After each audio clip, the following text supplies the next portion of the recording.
유병헌 씨 흔적도 찾지 못하고 있습니다. 네, 금수원 안에 없다면 밀항을 시도할 가능성이 큰데 이 밀항을 막기 위해서 군까지 투입되는 초유의 사태가 벌어졌습니다. 전남 신안에 나가 있는 취재기자 연결합니다. 자, 백종규 기자, 밀항 가능성이 상당히 높다고요?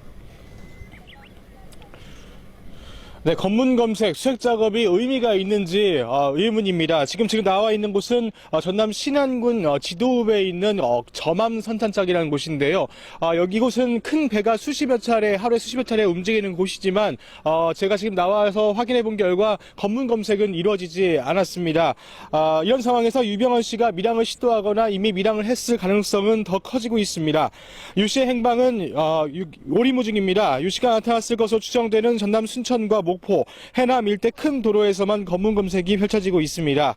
지금까지 유 씨의 행방이나 도주 경로 또는 결정적인 제보는 없었습니다. 어느 곳에 나타날지 모르는 상황에서 전방위적으로 검문 검색과 수색 작업을 이어가고 있는 것입니다. 그렇기 때문에 효과가 없는 것일 수도 있습니다.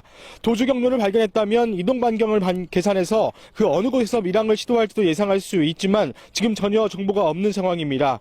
그렇다면 유 씨가 밀항을 시도한다면 어느 곳이 유력할까? 일단 유 씨가 순천과 해남 일대에 실제로 모습을 드러냈다면 제가 나와 있는 신안과 목포 일대일 가능성이 큽니다. 구원파 신도들의 도움을 받고 있다고 하지만 검문 검색이 이루어지고 있는 만큼 얼굴이 알려지고 있기 때문에 이동 경로에서 가까운 곳을 찾을 가능성이 있습니다. 지금 제가 나와 있는 이곳 신안도 밀항을 시도할 유력한 장소입니다. 특히 신안은 대대적인 검문 검색을 할 수 없는 장소입니다. 수백여 개의 섬으로 이루어져 있고 낚싯배 하나만 있으면 섬에서 섬으로 이동이 쉽게 가능하기 때문입니다.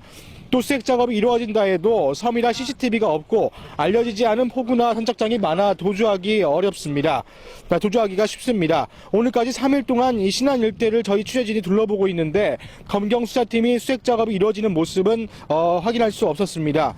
이곳 주민들 역시 유 씨가 신안에서 밀항을 시도했다면 이미 밀항을 했을 가능성이 높다는 의견입니다. 밀항 루트는 수백여 개가 될 수 있고 밀항 방법 역시 수없이 많다는 것입니다. 낚싯배를 타고 섬에서 섬으로 이동한 다음 원양어선을 타고 먼 바다로 나간 뒤 외국 선적을 이용할 수도 있습니다. 또 낚싯배는 레이더에 잡히지 않고 450여 킬로미터 정도 떨어진 중국까지는 소형 어선 하나만으로도 충분히 가능하다는 것입니다. 무인도에 숨어 있거나 무인도에 배를 준비해 밀항을 할 수도 있습니다. 이렇게 유 씨가 밀항을 시도하거나 이미 밀항했을 가능성이 높아지면서 이례적으로 군 병력까지 검문 검색과 수색 작업에 힘을 보태고 있습니다. 창군 이래 사상 처음 있는 일인데요. 이제는 유 씨를 붙잡는 것이 검찰의 문제만이 아니라 국가의 문제라고 판단할 수 있는 것입니다. 육군 31사단과 39사단, 53사단이 부산부터 목포까지 서남해안을 둘러싸고 대대적인 수색 작업을 펼칩니다. 또 해군은 밀항 의심 선박에 대한 경계를 강화하고 초계기와 해안 감시 레이더 등을 이용해 유 씨가 밀항하는 것을 막고 있습니다. 군이 기존의 대북 경계 임무를 수행하는 동시에 유 씨가 밀항을 하는지도 지켜보겠다는 것인데요.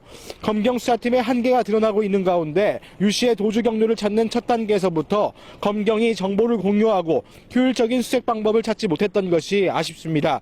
군까지 투입되는 초유의 사태가 벌어진 상황에서 유 씨가 이미 밀항을 했다는 의견도 지배적이어서 수사가 장기화될 가능성이 높아 보입니다.